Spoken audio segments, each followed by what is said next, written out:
Je m'appelle Pascal Donat, j'ai 56 ans et je fréquente cette île de Porquerolles depuis les années 80. Voilà, donc ça fait quand même quelques décennies. Et c'est toute une histoire de ma vie en fait, ce lieu, parce que j'ai découvert l'île par une amie qui m'a invité plusieurs fois ici auprès des Palmiers, et je suis tombé littéralement amoureux de l'île, d'une part, mais aussi de cette architecture qui m'a touché, qui m'a parlé, que j'ai trouvé magique. Et puis j'avais été très impressionné par cette fille qui était riche d'un lieu, de sa culture, de son histoire, de la mer, de son rapport à tout ça. Et moi, mes parents n'avaient pas de résidence secondaire, et je me suis toujours dit, ça serait formidable que mes enfants un jour puissent vivre ça et être riches d'une culture et d'un lieu. Et donc je suis revenu en vacances tout le temps à Porquerolles, toujours auprès des Palmiers. J'ai dû connaître, pour les avoir loués, peut-être 10 ou 15 appartements ici, et puis tout le monde se connaît, on se reçoit. J'en ai visité un il y a une quinzaine d'années, et j'ai craqué, et donc j'ai acheté cet endroit. Et mes enfants adorent l'île, adorent le Pré des Palmiers, ils ont des souvenirs merveilleux, et ils sont, comme je l'avais imaginé ou espéré en tout cas, ils sont riches de cet endroit, de cette histoire, de cette sensibilité qui est quand même très particulière, parce que c'est à la fois la Méditerranée, mais aussi l'insularité. Et l'insularité, c'est pas anodin, c'est lourd de conséquences. C'est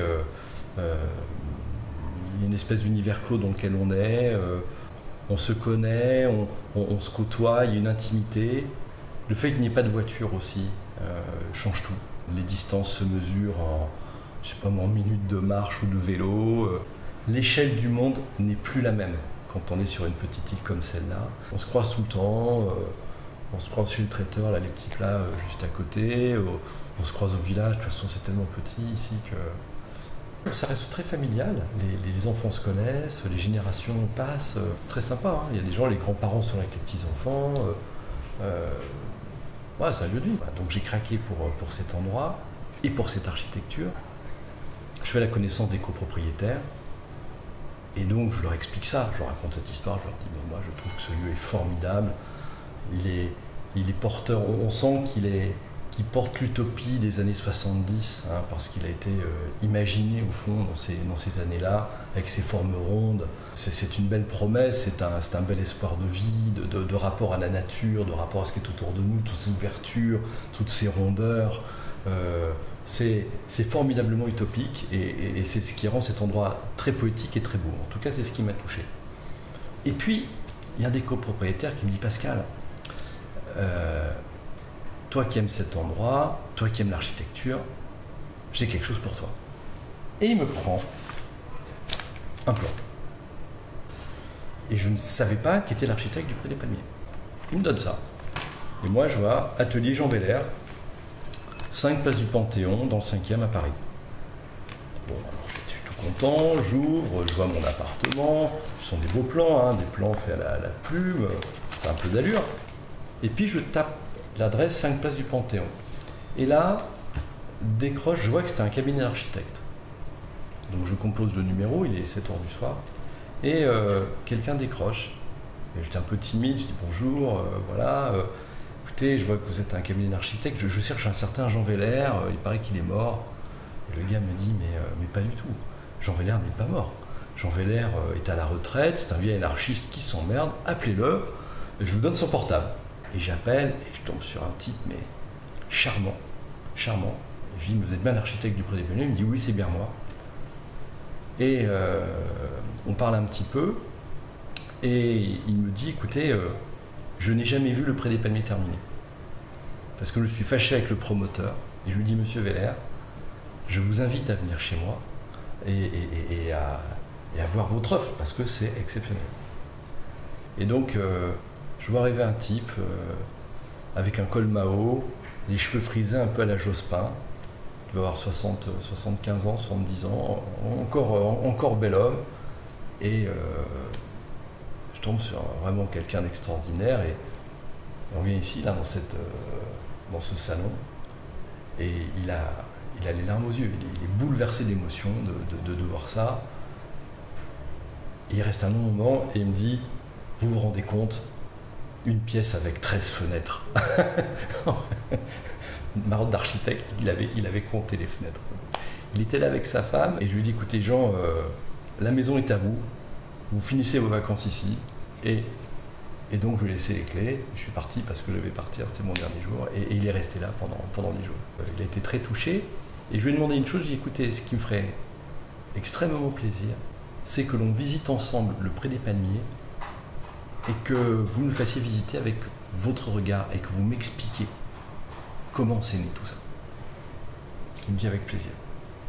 Puis il me fait, vous voyez le garde-corps là, sur les terrasses, les garde-corps sont en béton, ils sont pleins.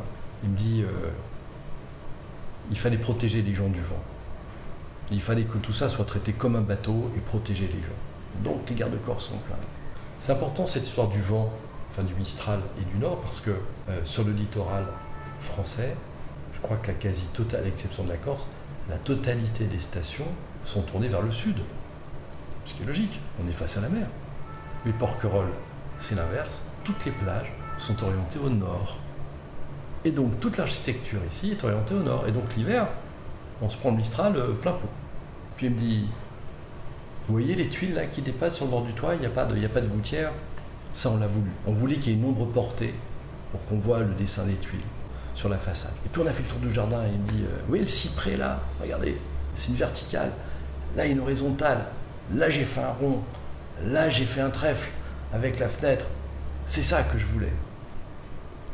Je trouve que c'est un bel exemple de réflexion sur le lien entre l'architecture et son environnement, le travail sur la lumière, le travail sur le vent, le travail sur les volumes, l'intégration au paysage. Et c'est vrai que quand on arrive à Porquerolles du bateau, puisque de toute façon tout le monde arrive en bateau, et que l'on découvre le village, le Pré des Palmiers s'intègre parfaitement dans son environnement. Alors que c'est une offre vraiment, c'est les 70s à fond là, hein, et du béton, on y va. Hein. Et ben, c'est noyé dans tout ça. Bravo l'artiste. C'est quasiment un des fondateurs du Club Med. C'est Gérard Bitz qui est le créateur du Club Med. Trigano est venu après coup. Et Jean Weller était leur architecte dès le début. Jean a pensé le Club Med avec eux. Et le génie du Club Med, qui est en droit ou là aussi qui porte cette utopie formidable des années 70, c'est pas un hasard si c'est quelqu'un comme lui qui a pensé ça. Et je lui disais, mais Jean, pourquoi des tables de 8 au Club Med? C'est ce qui fait que les gens se rencontrent. Il me dit, 8 c'est un nombre magique. Enfin, il m'a expliqué 1000 choses. C'est un type formidable. Quand le projet ici a été envisagé, c'est Gérard Bitz qui a emmené Jean Weller, qui était l'architecte du club, pour être le concepteur du Pré des Palmiers. Mais du coup, il y a des gens qui pensent à tort que le Pré des Palmiers était un projet du Club Med. Ça n'a jamais été le cas. Et Jean Weller me l'a bien confirmé. Ça n'a jamais été un projet de Club Méditerranée. Pour autant, l'architecte et l'inspirateur de tout ça sont effectivement les gens qui ont inventé le club. Et c'était une belle rencontre. Il m'a donné une lithographie du motif qu'on a ici partout du Pré des Palmiers, qui est un dessin qui a été fait par sa femme, Ludmila Weller. Et ce motif reprend une fresque de l'église de Lalibela en Éthiopie. Ça, en Éthiopie, il y a ces églises qui sont creusées dans le sol, qui sont extraordinaires. Et il y a une fresque au plafond qui reprend les croix et qui reprend aussi la forme la forme de l'église avec le transept, etc. Et c'est ce qui a donné lieu à cette image qui est là, à ce dessin qui est décliné dans tout le Pré des Palmiers, sous différentes couleurs, sous différents formats. C'est assez extraordinaire. Il y a quelques résidents à l'année. On devait avoir 3 ou 4 couples qui sont des résidents ici. À l'origine, ces appartements n'étaient pas faits pour... ces maisons n'étaient pas faites pour ça, c'était des maisons de vacances qui étaient avant tout placées sous l'île de la praticité. Du coup, les gens changent beaucoup l'habitat intérieur, s'y adaptent, créent des rangements. Au fond, c'est pas plus mal, ils s'approprient le lieu. Là, on est dans une logique qui est très Le Corbusier, hein, c'est-à-dire que vous voyez, le canapé, c'est un socle en béton, on met des coussins dessus, la cuisine est dessinée, tout est dessiné. Hein. Les meubles sont en dur d'une manière générale. Voilà. Mais les gens donc, qui séjournent beaucoup plus longtemps ici se le sont appropriés, le vivent différemment, parce que l'usage aussi est différent. On est entre la maison et l'appartement. Le fait qu'on soit en copropriété nous permet de financer les services d'une gardienne, mais aussi d'un jardinier. On a un jardinier qui est là quasiment à mi-temps, et du coup, grâce à ça, on a un jardin très très beau, dont on profite énormément. C'est un modèle d'habitation remarquable.